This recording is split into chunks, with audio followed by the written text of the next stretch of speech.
always forget to do that. Hi. This is the last an event apart of 2010. I'm really sad. This has been a rockin' year. I'll just say, oh, that's me on Twitter. I'll just say that I was talking to a group of people at lunch, and I was trying to impart upon them the understanding that this, if you're a web professional, this is the best conference that you can attend. Are you guys feeling me on that?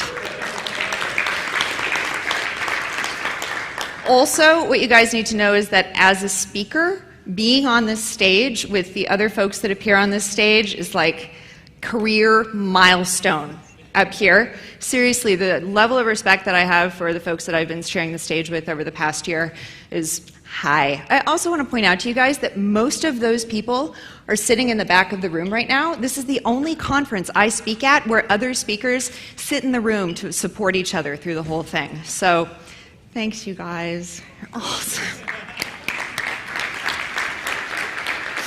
So another really great thing, most of us have been appearing together at the same events throughout the year, and so we've kind of gotten to know each other, you know, speaker dinners, what happens at the speaker dinner, stays at the speaker dinner. And one of the nice things, too, is that you begin to run into these people at other conferences throughout the country. And in fact, Luke Wroblewski and I actually found ourselves at this Norwegian conference called Webdagene. And that photo right there, those are the people that introduced Luke's talk, is a clown troupe. It's Norwegians. So anyway, Joshua Porter was also there, and Luke and Josh and I decided, we're in Norway, we need to go fjording. And Luke's battle cry for this was always, fjords! So we decided we were going to do this. So I'm telling you this because when I just started speaking, 2 years ago, year and a half ago, I was always like fascinated by the speakers, like secret lives, like, you know, they present these professional images out in the world, well, most of us do, and like what happened behind the scenes. So I just wanted to like give you guys just a quick glimpse of this trip that we did together in Norway. This was the view from our cabins. I'm serious. This is not a joke. The jokes come later. This was a little photo that I took. I mean, spectacular. Here's me and Luke and Josh getting rained on in Norway. And then this is a bowl of coffee. And this was, we were sitting in like this little coffee shop trying to figure out what to do, and we'd all kind of had our little snack, and I was like, I just need one more cup of coffee. And I went back and I came back with this bowl. And I had been really self-conscious being in Europe because I was worried about being like a French fried finger American, and Luke was constantly giving me crap about like everything. And so this is I just wanted to give you guys this little like snippet of exchange that went down, because this pretty much like sums up what goes on when we're not up here talking to you guys. This is a picture of Mom's bowl of coffee. This is Mom cracking up. Notice she's wearing a hat in a European restaurant, which is like faux pas number one. This is why the kids, this is Josh and me, the kids are really embarrassed about Mom's coffee bowl and hat. And look, she can't even speak, which is even more embarrassing. I think the hat just went into the coffee bowl. Yep, her rim, if you can see, is covered It did not. Covered in coffee. Turn it off. So anyway, because you guys are the last crowd, I just wanted to share that with you, and also because I threatened Luke with it, and he was like, you're not really going to do that, are you? And I was just like, well, yes, I am. All right, so thank you for humoring me. Now we're going to talk about your teeth. Is everybody done with the sugar that you just completed? Yeah, that's good. So teeth are something that are very important to us in life. We use them to smile, we use them to speak, we use them to chew. And part of what we need to do to take care of our teeth is to visit the dentist. Now, I myself have some issues with visiting the dentist. I often am a little worked up and a little nervous, but that's cool. It's all right, because I'm willing to like go in and do what needs to be done in order to take care of my teeth.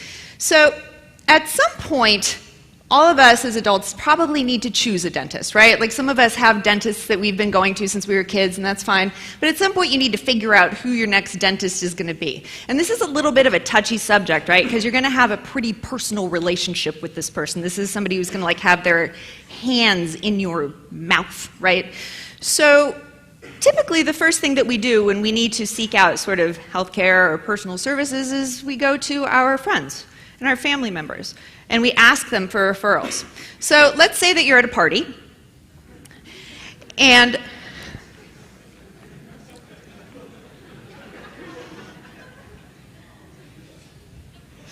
you're at a party at Creative Commons. Awesome. So you're there and you're surrounded by your friends and you're having a few drinks and everything's going great, and all of a sudden you kind of remember, right, yeah, God, dentist. I keep forgetting to do this. I got to ask somebody about a dentist. So when the moment is right, you stop and you say, hey man, who's your dentist? And you know, your friend will reply and you maybe get some additional testimonies. But unfortunately, after a party, you often wake up the next morning, you kind of forget what has happened. So instead, you go to the Google, because this is also what we do. And you type in Chicago dentist, and this is what comes up. So it's kind of hard to know, like, what do you really care about with a dentist? You kind of have some ideas in mind, but right now you're just looking for proximity. So you kind of type in this address, and you look around, and you see, okay, these people look fine. They're not too far away from me. So you click on that, and you go through to their website. And this is what you get. So let's pause. This is the home page. Let's pause for just a moment and read together the web copy for Strobel Dentistry. Our downtown Chicago dental practice prides itself on having spanned 3 generations. Dr. Greg Sr. opened Strobel Dentistry in this same location in 1932 based on a deep personal belief in the importance of each patient's oral care. Please contact us, etc. So, what have we learned from the past 30 seconds of our lives that we will never get back? We're dentists. We have beliefs. We have an office and a phone number and email. So when they sat down to plan this website, what was their primary objective? What was the message? What was the content that they were wanting to convey? What was their objective?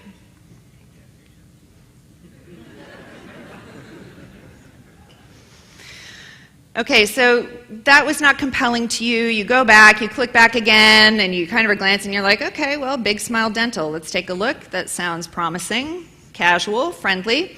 So you go onto Big Smile Dental's page. And once your eyes stop burning from the design, you go and you kind of start to glimpse around, and you land on that big chunk of copy right there. If you're looking for a dentist in Chicago offering the best quality dental care at an affordable price, you came to the right place.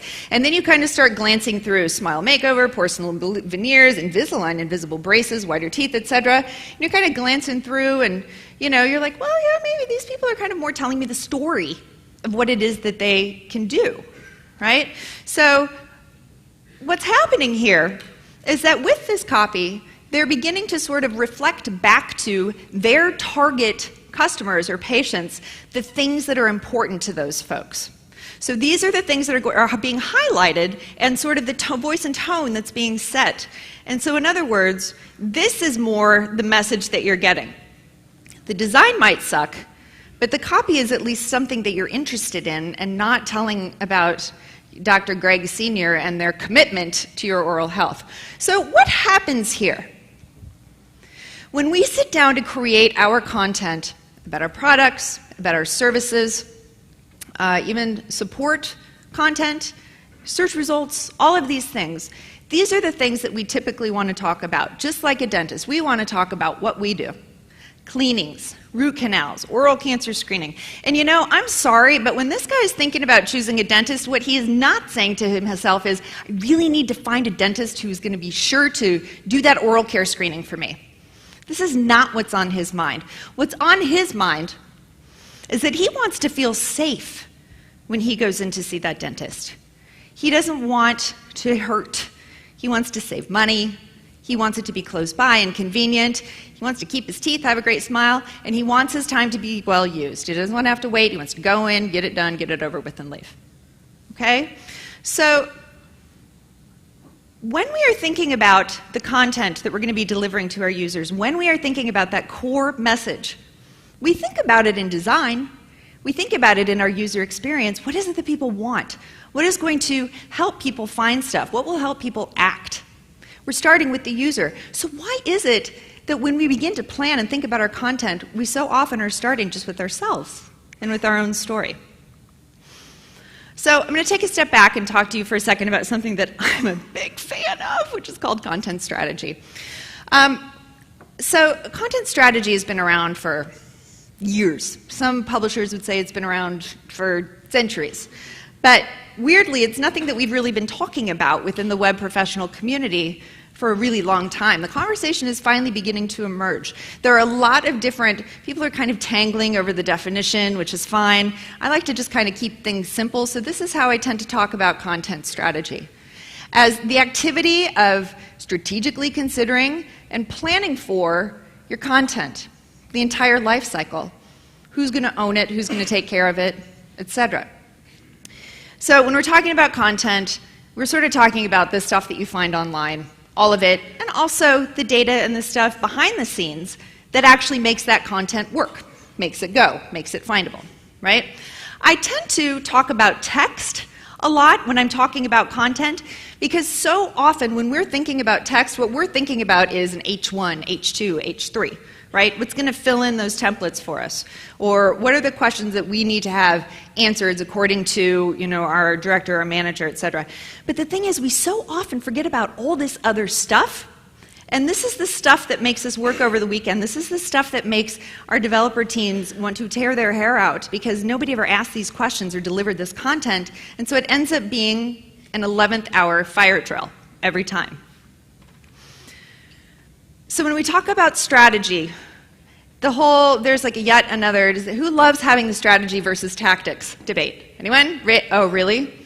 I'm not sitting at your table at lunch.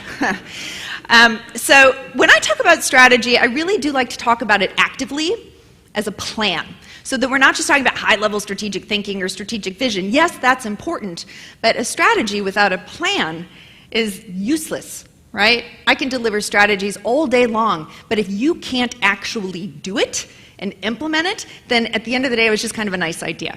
Right? So strategy, we talk about a plan for obtaining a specific goal or result. So here's what's important then when it comes to content. This monitor is killing me. Hi. We're not just talking about the what. We're not just talking about what content is it that we want to deliver, what content is it that we need. That's the easy stuff. How many of you have been in meetings where it's time to talk about the content, so you sit down, or maybe it's even part of a larger conversation. You sit down and there's a whiteboard, and somebody stands up with a marker on the whiteboard and they say, okay, what do we need? And they start making lists. And then maybe those lists get transferred onto Post-it notes, and then you start doing card sort exercises. That is really super easy. It's really easy to brainstorm. It's really easy to go around and ask stakeholders what they want. What's not easy is asking these questions about content. We forget to ask, why do we need this? We forget to ask, how is this going to get done? Who's actually going to do it? What in reality do we have to work with? Because those 400 PDFs that are sitting on your server, nobody's really checked those out for a long time. So it looks like a lot of content, but we don't really know how much of it is useful or relevant or really any good, right? We need to think about specifically our end audience. When we begin creating content, again, we begin to think about all this stuff that we want people to know. But who's that content for? What is it that they want to know? What is it that they come to our site looking for? We need to examine who our content owners are specifically, who's going to create it, approve it, publish it, maintain it, take care of it over time, etc. When is it going to be created? When is it going to be delivered? Where is it going to be delivered? How often are we going to deliver it? And then, this is like one of the most critical questions that almost never gets asked, and it's why websites suck, which is what's going to happen to that content next. We launch it and we leave it. But when we begin to think about content strategy as a process that can play within our own processes and organizations, then we begin to realize strategically we need to have a plan for what comes next, because we can't just keep piling crap on top of the crap that's already there. Right? Yeah, it's funny. It's not funny. Okay, so this is sort of my consultancy, Brain Traffic, we sort of worked together, and this is what ended up getting created by Melissa Rock, who's our VP of Content Strategy. And this is really the easiest way to think about and talk about content strategy as far as I'm concerned. The core strategy in the middle is, what is it that you are trying to do with your content to help meet a business or a user objective? What is it that you're trying to do? That's it. Then you need to think about what it is actually the substance of what you're going to deliver, how it's going to sound, what it's going to look like. You need to think about the structure, which is pretty much the information architecture, working with real content and not just an inventory with page titles. Okay? And working beyond the templates, which is something we're going to talk about. Workflow, which is how it's going to get done, because if you commit to a certain amount of substance and structure, you better know who's going to take care of it, and how often they're going to take care of it, and what their responsibilities are within the organization. And then governance, which is who's in charge of the content, strategy. Who is in charge of, beyond just, okay, this is our department, so we get to work on these like 10 pages. That's just kind of the wild, wild west. Distributed publishing was like one of the worst ideas ever in the history of everything. Okay, so today we're going to talk about substance. We're going to talk about the real meat of what it is that you're trying to deliver with your site. And even if you are a programmer or a front-end developer or a visual designer, whoever you are sitting in the audience, if you are thinking this has nothing to do with me, let me tell you, it does. This is something you have to care about. This is something that you should be engaging with and asking people about, because people are not coming to your websites to look at your code. They're not coming to look at the pretty pictures. They're coming for the content. And that's a real truth that I think that none of us really want to think about or take responsibility for, because content is like the least sexy thing ever. It's boring. And it's messy, and we don't want to be responsible for it. But somebody has to be responsible for it, or our websites are going to keep sucking. And I got real tired as a copywriter of seeing my stuff just sort of dumped into designs and then launching as sites that I didn't want to include in my portfolio. And that's kind of how I ended up in content strategy. So let's talk about messaging. So messaging isn't a tagline. Messaging is not sort of the snappy thing, the snappy marketing thing that you're going to say about your product or your service or your institution or whatever that might be. That's not what this is. It's also not a brand promise. We're committed to. We offer the most in. We will satisfy, et cetera, et cetera. That's not what it is either. Messaging is something that has to exist.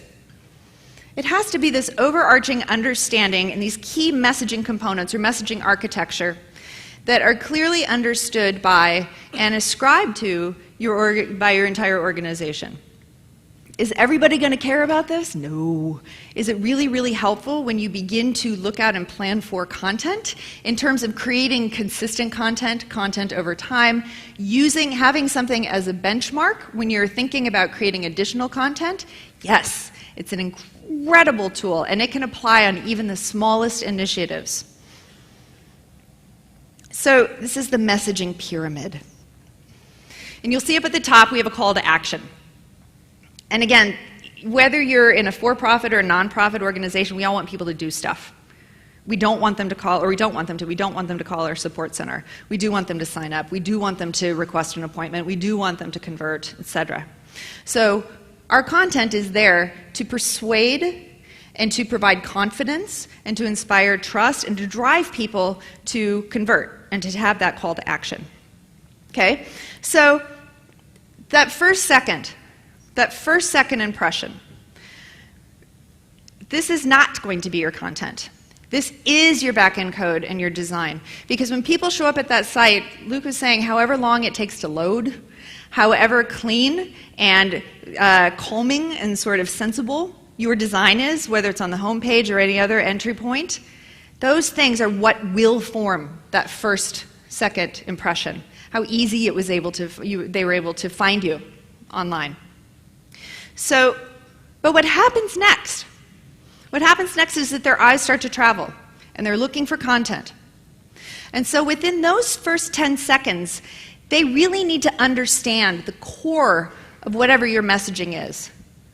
What are you going to give them? How are you going to satisfy their needs? Why should they trust you?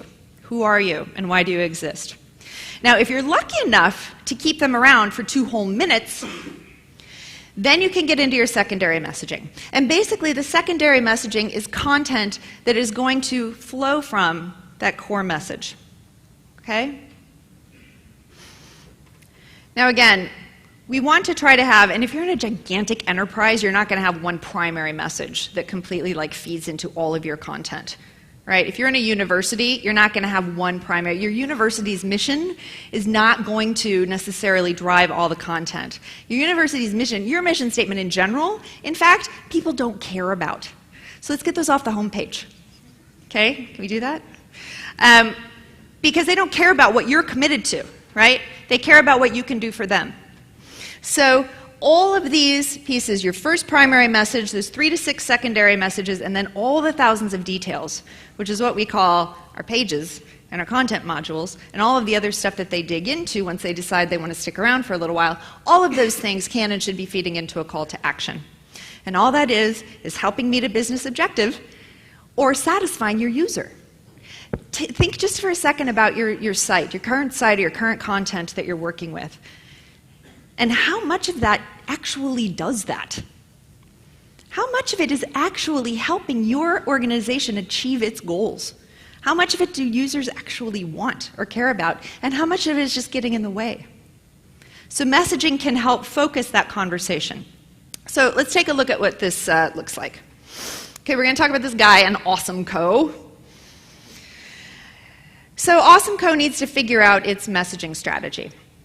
They're a small consulting firm. They deliver sort of web strategic consulting. You know, how does your web strategy help support your business strategy, et cetera. And they need to sit down and they kind of need to figure out what their primary message is. So they toil and they work through it, and they know that these are sort of the things that are guiding them. We need to figure out why we're here, what you deliver, and why we're here, what we deliver, and what you get. But notice that those words are facing from the other direction. They need to begin to form this messaging from the outside in. Instead of talking at the customer, they need to be ready to engage their user. Hopefully each word has meaning, because again, we've got to kind of boil it down, because otherwise if everybody kind of starts weighing in, that's where you end up with these statements and messages that go on for miles about leveraging the monetization of the user-focused commitment to the innovation of the iPad.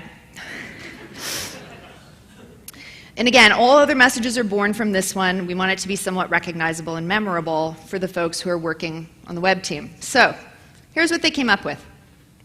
Awesome Co solves the business problems behind the world's most challenging web projects. Straight, to the point, easy to remember, no fluff, no BS. Okay? This took a long time to get to. There were many different drafts and lots of conversation around it, but when you get to this is it. This is the essence. This is the core. Okay, so let's then go and talk about how that's going to inform our secondary messages that will play out in our content itself and in the way that we select and design our content. Secondary messages are obviously going to support your primary message, but here's where it begins to provide context, right? Okay, well, I'm a business. I have web problems. Can they help me? Am I in their audience? What kind of information, if that's what you're going to do for me, then these are the questions that I have. As a result of that, I'm going to be looking for information based on those questions. I need to get some stuff done here, et cetera, et cetera, et cetera. Okay? So here then is how those messages look. And I know that they can be difficult for you guys to see in the back, so hopefully you have the presentation on your laptop, or you can download it. I'm going to read some of them to you. So why was the word solves selected? Why not delivers? Why not produces? Why not is committed to? Solve suggests that we get things done. It's an active word. The business problems behind. It's not your website that's the problem. It's your business that's the problem. It's the way that your business is treating the web, which is as a channel and not as a way of doing business. And so these words go on, and the supporting messages go on, but now you begin to see how it's providing more context and how it's digging in a little bit more to beginning to tell that story and engage an audience in that story to begin to inspire confidence and curiosity and trust, etc. Okay, so let's move on then to page-level content hierarchy. Because here's where we're really going to see that messaging play out in actual content. Yay! Is this when the sugar crash is happening? I was just talking to somebody about that they always deliver the content after Luke's thing, and so about halfway through mine, everybody's just like, oh my God, I should not have had that 4th cupcake. They were just so small.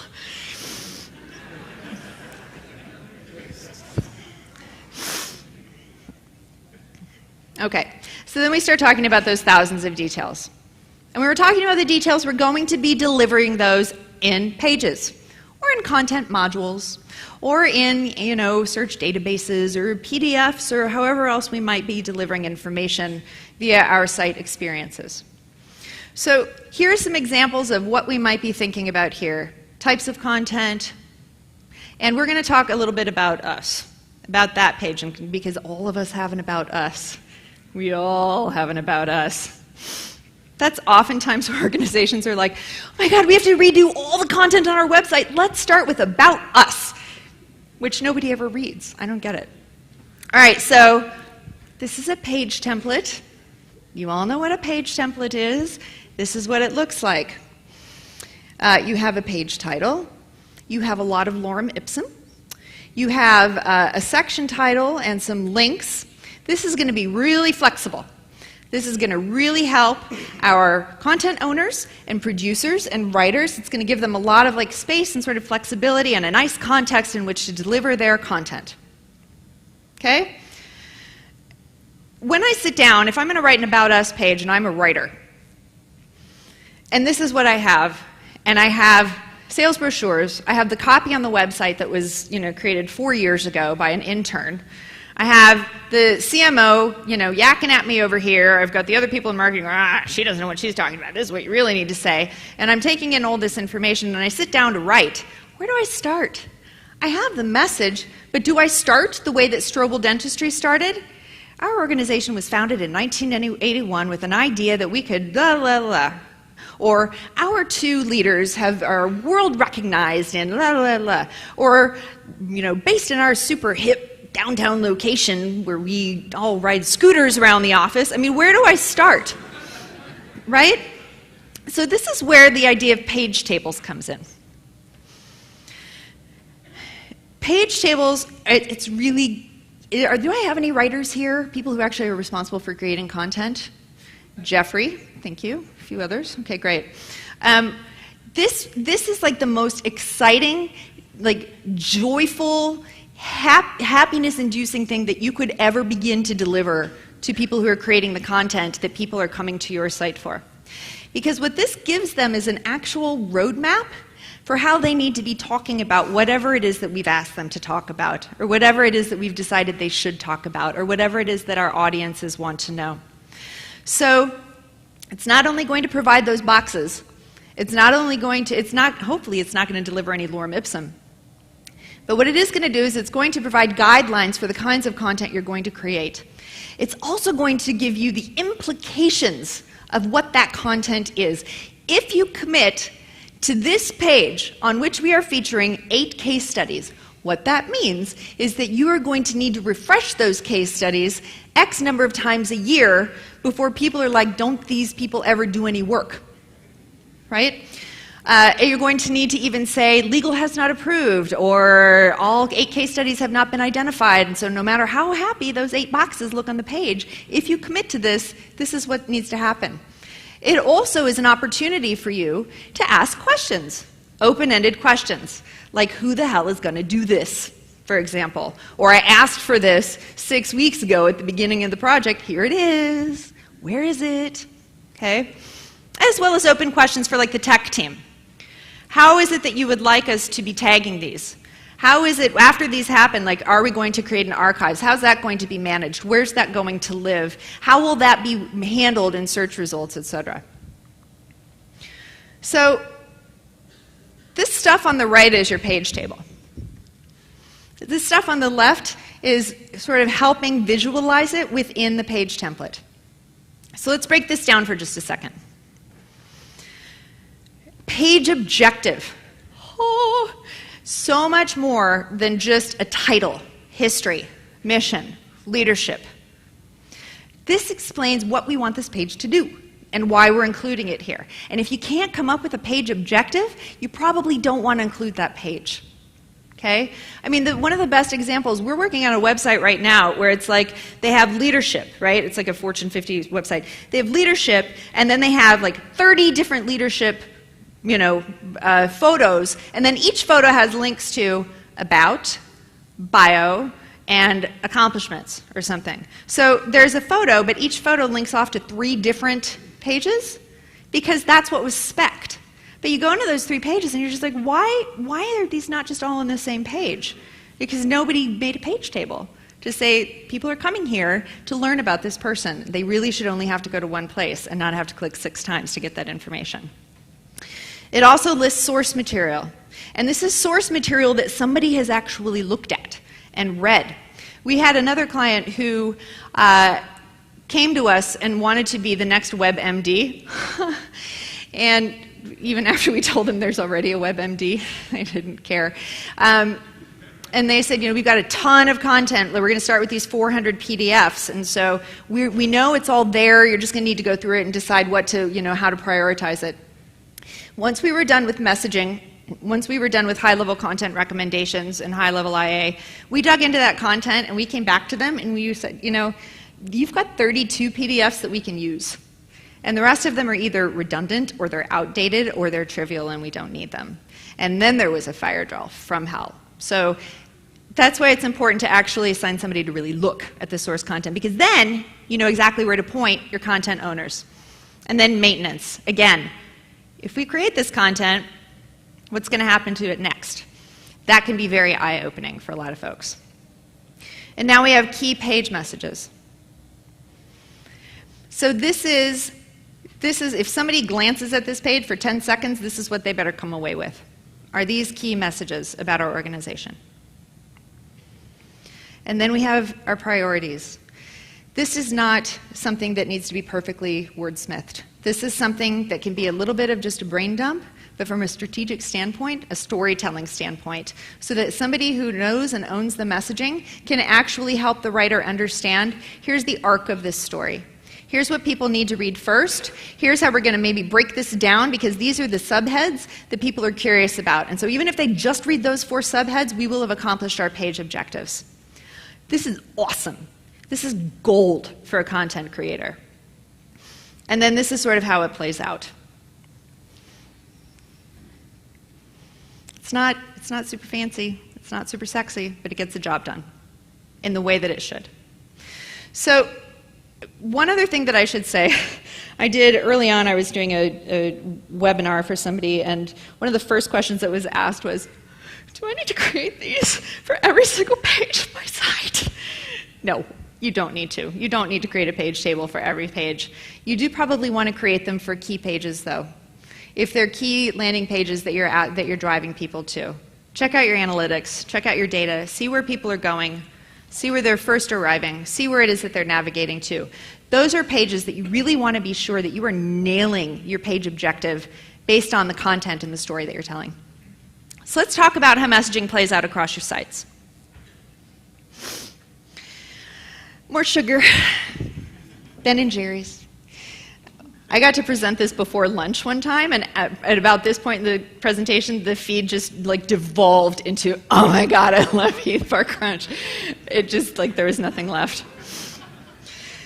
So this is their homepage. You guys recognize this brand. You love the ice cream, etc. I love the ice cream. I have an unholy relationship with the ice cream. So this is their messaging. This is kind of their messaging that I threw together and guessed at. They're not a client. Does anybody here work for Ben & Jerry's? Okay, good. We always craft our eclectic collection of euphoric ice cream with love, all natural ingredients, and a plan for global goodness. Let's look at that for a second with regard to secondary messages. We craft. That means it's expensive. Our eclectic collection. Now, they don't say a wide variety. They don't say lots of different flavors. They say eclectic collection. That's quirky. It's interesting. It's creative. It sounds artistic almost. Euphoric ice cream flavors. I cannot think of a better word to describe a flavor than euphoric. With love, all natural ingredients, and a plan for global goodness. These are the 3 things that when you eat a pint of Ben & Jerry's all at once, no, don't do that. I speak from experience. These are the 3 things. These are the 3 things that they're hoping that you will know. These are the 3 things that they want you to be thinking about when you engage with their product. So, what we're going to do now is we're going to walk through some content across a variety of different platforms within Ben & Jerry's. So we're going to go through some of their sites, and then we're going to look at some other places where their content appears. This may begin to feel like, oh my God, enough with the Ben & Jerry's, but the thing is, what we're looking at here is like this much of the content that is available to them. And likely, if with your organization, I'm going to probably guess that it might be the same. So let's look at how this plays out, their messaging specifically, and whether or not it does a good job of informing and being acted out by the content that they have selected and where they have decided to deliver it. So let's start with our flavors. Great, this is the home page. We got kind of a big copy block there, but they are featuring the ice cream, but let's just look at the copy itself. After months of top secret research, many hundreds of test batches, and about a gazillion taste tests, we're thrilled to show you our eclectic collection of Ben & Jerry's flavor creations. That copy does a perfect job of echoing and supporting that primary message. Voice, tone, topic, word choice, etc. So this is how they're going to talk about their flavors, always, hopefully. Then we get into an actual flavor. This is my favorite flavor. I want you guys to know that. Anybody else? This sugar crash is occurring. Anybody? Caffeine? So, let's look at this. Okay, so first of all, I get to this and I want to, like, why would I come to this page? I want to know what the ingredients are. Maybe I want to know where I can buy it because I can't find it at my local corner store. Maybe I want to know if it comes in a bigger size. But here's what we get. The best news about this flavor used to be the bigger the better chunks. These days, along with hefty Heath Bar chunks, we use deliciously fair trade certified coffee extract. Fair trade certified guarantees a fair price to coffee growers, etc., etc. So this secondary message is actually beautifully supporting their primary message. What we have here, though, is just a design and an IA fail. And what do you think this looked like as a wireframe? H1, H2, H3, body copy, lorem ipsum. And so whoever went in to write this was like, oh my God, I have so much space, and I am such a creative writer, I'm going to deliver all of this. But it's hard to read. I wouldn't read this. Okay? So content, substance, great. Structure, not so good. Euphoric menu. This is basically what you can get if you go into a Ben & Jerry's store. Straightforward, well-designed, no additional copy. You've got those headers, try our all-natural ice cream and a freshly baked waffle cone, etc. Hot stuff, freshly made hot drinks to warm your soul, etc. Great. This is great. Straightforward. There isn't a lot of unnecessary. They decided not to include, let's discuss our original ice cream on the menu. Nobody wants to hear that. So then we come to our story about us back in '66. Now, but they decided it's important for us to start with that because we've been around for a while and because Ben & Jerry are they embody the brand of that ice cream. So they're going to tell the story in sort of that same lighthearted, quirky, impassioned tone about why we create ice cream and what it is that we hope to get done with our business of creating ice cream.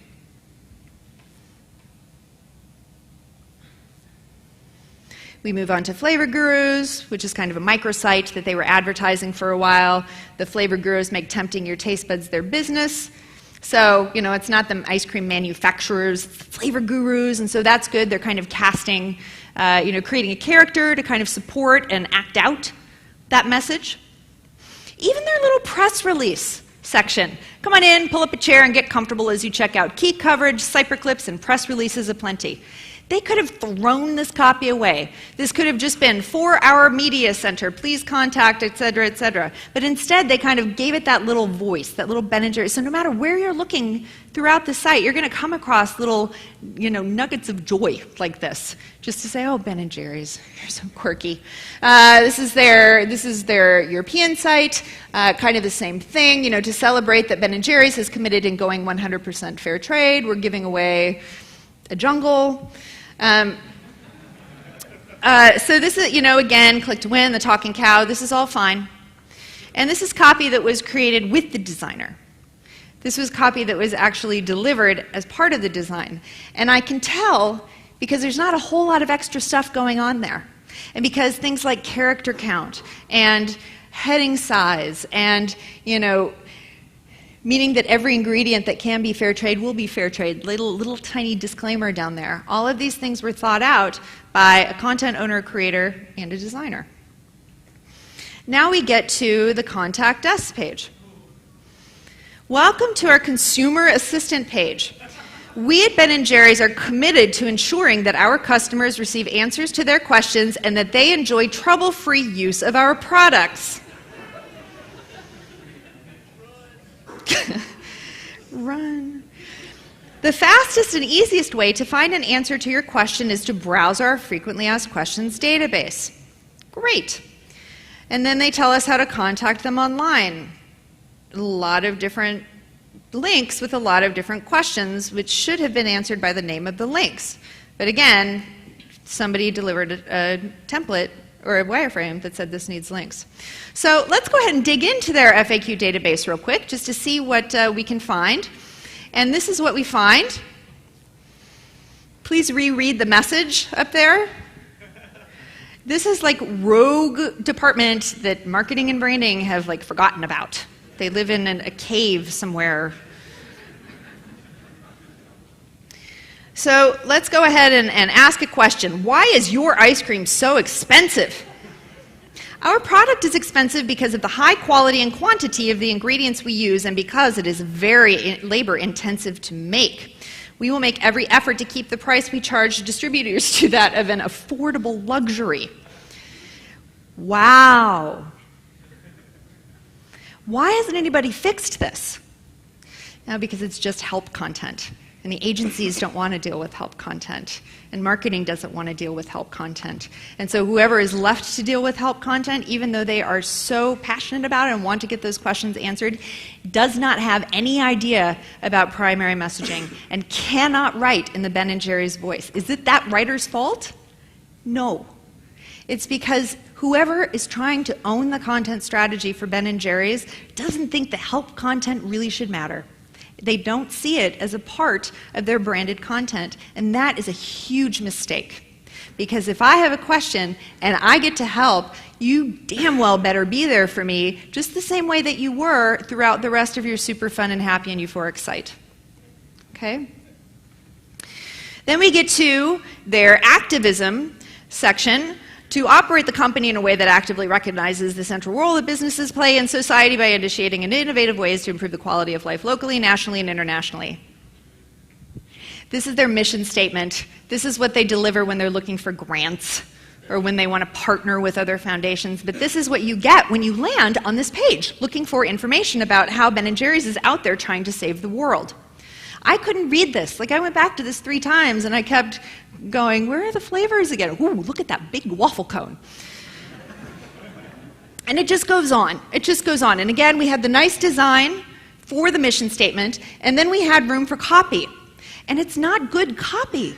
It's copy that comes out of a brochure. It's copy that comes out of, lobbying material or something. But it's not good, and it's not Ben & Jerry's, and it's boring.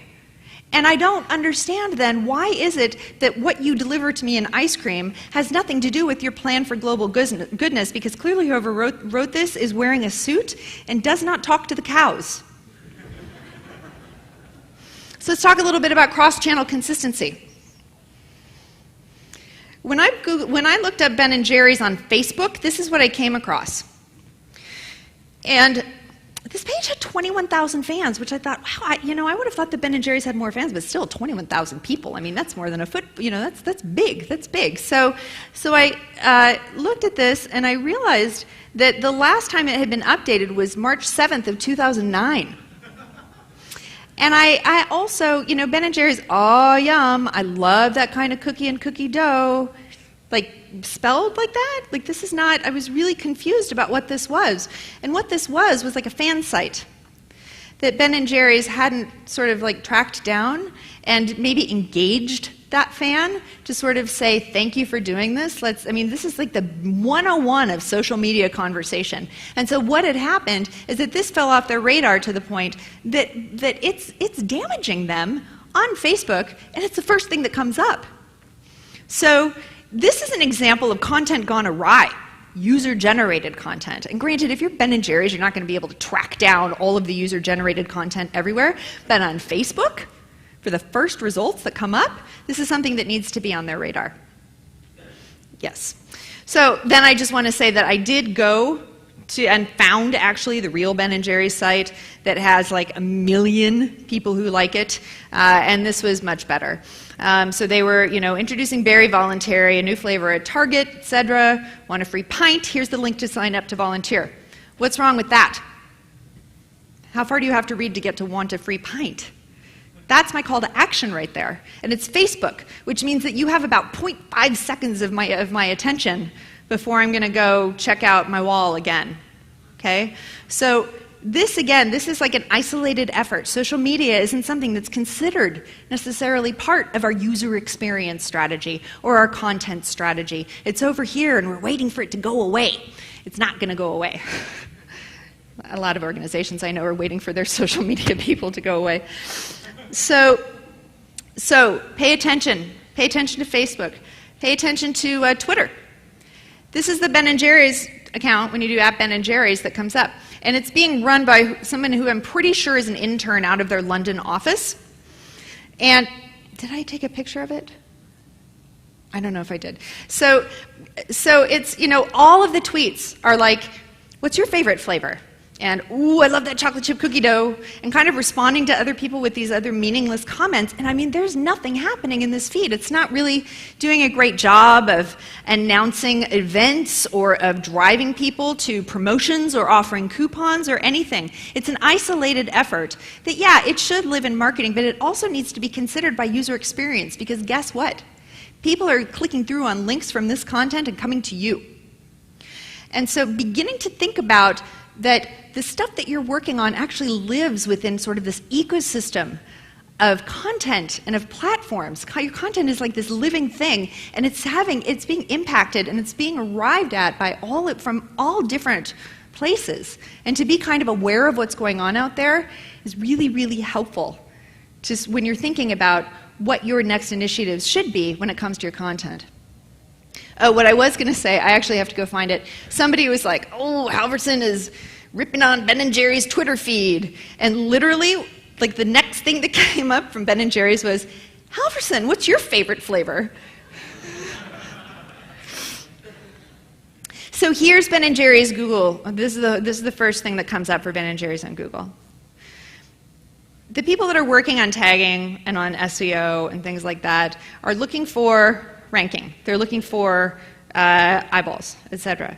What they're maybe not thinking about is talking to the folks that control the metadata to ensure that when those search results come up, it actually means something beyond just that page. So, official site for Ben & Jerry's, super premium ice cream, light ice cream, sorbet, frozen yogurt, and novelties, find full flavor listings, etc.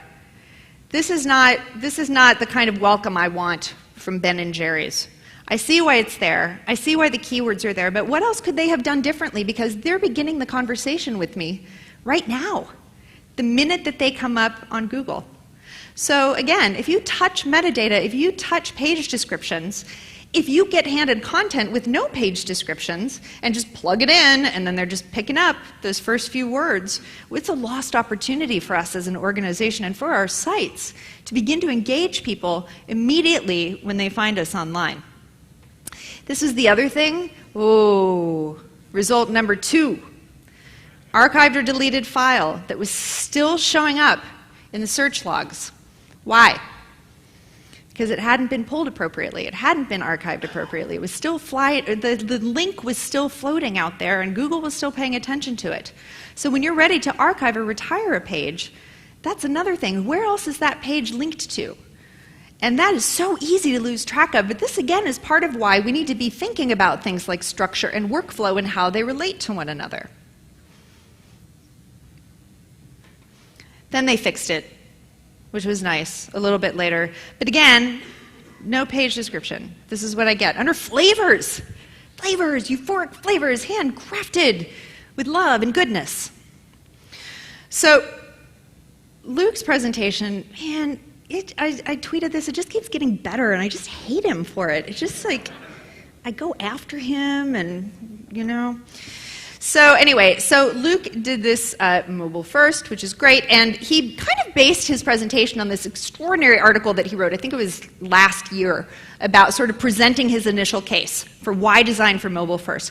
And this really struck me as a content strategist and as a content owner. And here's why. If you look at this, mobile devices require us to focus on only the most important data and actions. So when a team designs mobile first, it's an experience focused on key tasks without all the extraneous detours and general interface debris. Okay, now watch this. Watch this. Oh, same thing. It's the same thing. When it's that first example that he shows you with Southwest, all that other crap got out of the way, and we got to what matters. And we didn't put little links on there that said find a flight. Now on Southwest, fly as low as $49, blah, blah, blah. Tell me that later. Because right then and there, within those first few seconds, you need to deliver what it is that I want. And that's why considering your mobile content is a really exciting opportunity when you're thinking about how your messaging is going to play out also across your design and other platforms. So, again, here's the message and here's the Ben & Jerry's app. We went with the app instead of the site. And again, it's cute, it's fun, it's free Cone Day, etc. And they pretty much have figured out people are going to look to us to either find a store because they need some Ben & Jerry's now, or because they're trying to explain to their friend how awesome this certain flavor is. They're going to just pull it up and show it to them. So here's how you find. It's typical, right? You find a map, they see where you are, and there's little ice cream cones kind of showing you where the shops are. And then you get into flavors, and